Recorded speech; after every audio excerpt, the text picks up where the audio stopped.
रामकृष्ण हरी. आपण ही नवीन सिरीज सुरू करत आहोत संत ज्ञानेश्वर महाराज यांच्या ज्ञानेश्वरीवरती.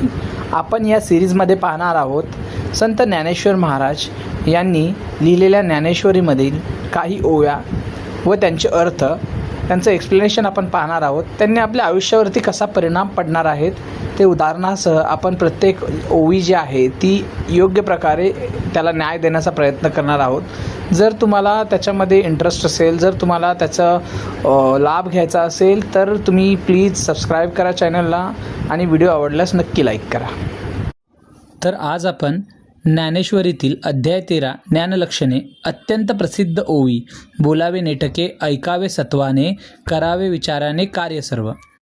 आजच्या या व्हिडिओमध्ये आपण माऊलींच्या या ओवीचा आणि जीवन तत्वज्ञानाचा सखोल अर्थ समजून घेणार आहोत. ओवीचे पहिले चरण, बोलावे नेटके. इंग्लिशमध्ये म्हणायला गेलं तर आर्ट ऑफ कम्युनिकेशन. अर्थ, नेटके म्हणजे योग्य, स्पष्ट, मोजके, गोड आणि समोरच्याला आनंद देणारे शब्द. सत्य पण प्रिय बोलणे. माऊली ज्ञानेश्वरीत म्हणतात की आपले शब्द असे असावेत जे दुसऱ्याच्या मनाला दुखावणार नाही, पण सत्याचा त्यागही करणार नाहीत. अजून जर समजायला गेलं तर शब्दांचे वजन. उगाच जास्त बोलण्याने शब्दांचे मूल्य कमी होते. जेव्हा आपण मोजके आणि विचारपूर्वक बोलतो तेव्हा आपल्या शब्दांना मान मिळतो. ज्ञानेश्वरीतील जर संदर्भ बघायला गेला तर माऊली म्हणतात, जैसे उमटता अक्षरे भासती अमृतही साचे. आपण बोलणे असे असावे जणू अमृताचे घोटच. आजच्या जगातला उपयोग जर बघायला गेला तर कॉर्पोरेट वर्ल्ड, नातेसंबंध, सोशल मीडियावरील कमेंट्स यामध्ये आपण काय आणि कसे बोलता यावर आपली ओळख ठरते. आता आपण ओवीच्या दुसऱ्या चरणाकडे वळूया.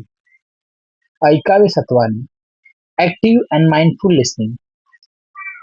अर्थ समजायला गेलं, सत्वाने ऐकणे म्हणजे केवळ कानाने ऐकणे नव्हे, तर सात्विक वृत्तीने अहंकार बाजूला ठेवून पूर्वग्रह दूषित न होता समोरच्याचे ऐकून घेणे.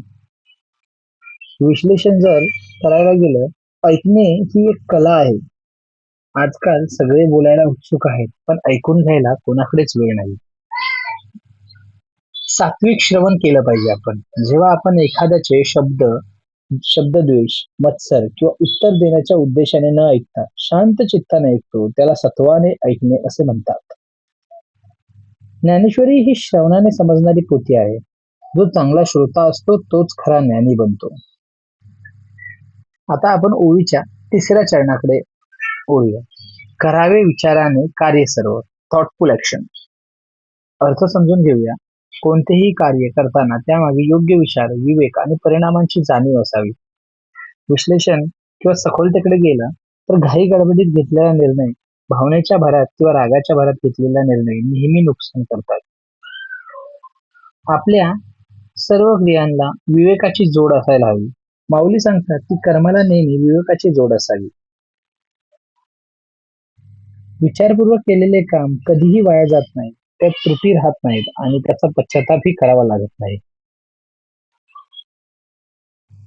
आता आपण ओवीच्या जर 5व्या भागाकडे बघायला गेलो तर ओवीचा निष्कर्ष आणि जीवनमूल्य जर आपण बघितलं, कन्क्लुजन अँड प्रॅक्टिकल टेकअवे, तर सार असा निघतो की वाणीची शुद्धी म्हणजेच बोलावे नेटके, कानांची मनाची शुद्धी, ऐकावे सत्वाने, कर्माची शुद्धी, करावे विचाराने कार्य सर्व.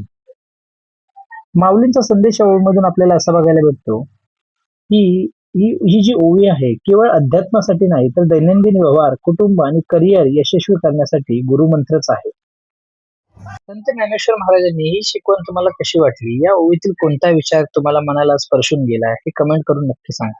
जर तुम्हाला ज्ञानेश्वरीतील अशाच सुंदर ओव्यांचे अर्थ सोप्या भाषेत समजून घ्यायचे असतील तर व्हिडिओला लाईक, शेअर आणि चॅनलला सबस्क्राईब करायला विसरू नका. जय जय रामकृष्ण हरी.